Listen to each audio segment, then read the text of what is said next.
Merci, Monsieur le Président. Mesdames les rapporteurs, merci pour ce rapport intéressant. La crise sanitaire que nous traversons porte un coup supplémentaire au secteur de la presse déjà fragile. D'après l'étude menée par la CPM, 83% des Français déclarent lire au moins une marque de presse en numérique. Cependant, la presse ne profite pas de cette audience numérique qui bénéficie essentiellement aux GAFAM. Et ce n'est pas la récente création d'un droit voisin du droit d'auteur pour les éditeurs de presse au niveau européen qui va améliorer la situation, car c'est en l'état un jeu de dupes. En effet, il n'y a pas de mesure coercitive digne de ce nom pour les GAFAM. De plus, les entreprises de presse sont fragilisées car elles négocient individuellement avec les GAFAM en fonction de critères opaques. Par ailleurs, les plans sociaux se multiplient au sein des organes de presse qui reçoivent pourtant des aides publiques.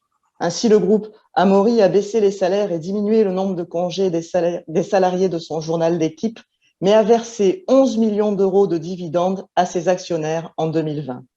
Ou encore LVMH, détenteur du Parisien, qui a supprimé en 2020 ses 9 éditions départementales et a encouragé des départs volontaires, tout en augmentant de 25% le montant des dividendes versés. La presse ne doit pas devenir un marché comme les autres. Que préconisez-vous pour permettre dans la durée aux éditeurs d'être diffusés sur tout le territoire, comme le prévoit la loi Bichet? Pensez-vous que les aides publiques accordées à la presse doivent être conditionnées et que les entreprises qui ne jouent pas le jeu et licencient malgré tout devraient rembourser les aides touchées? Que préconisez-vous enfin pour que les plateformes soient mises à contribution de manière plus conséquente, pour que les négociations entre les organes de presse et les GAFAM soient moins inégalitaires et pour qu'un contrôle réel soit instauré? Je vous remercie.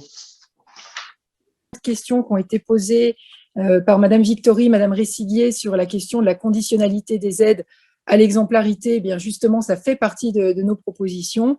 Il s'agit évidemment d'aides publiques pour des montants extrêmement importants et que les bénéficiaires, évidemment, doivent avoir des comportements et un usage exemplaire de ces fonds publics. La question des droits voisins, on voit que la PQR, évidemment, a du mal à en bénéficier parce qu'elle n'est pas suffisamment structurée.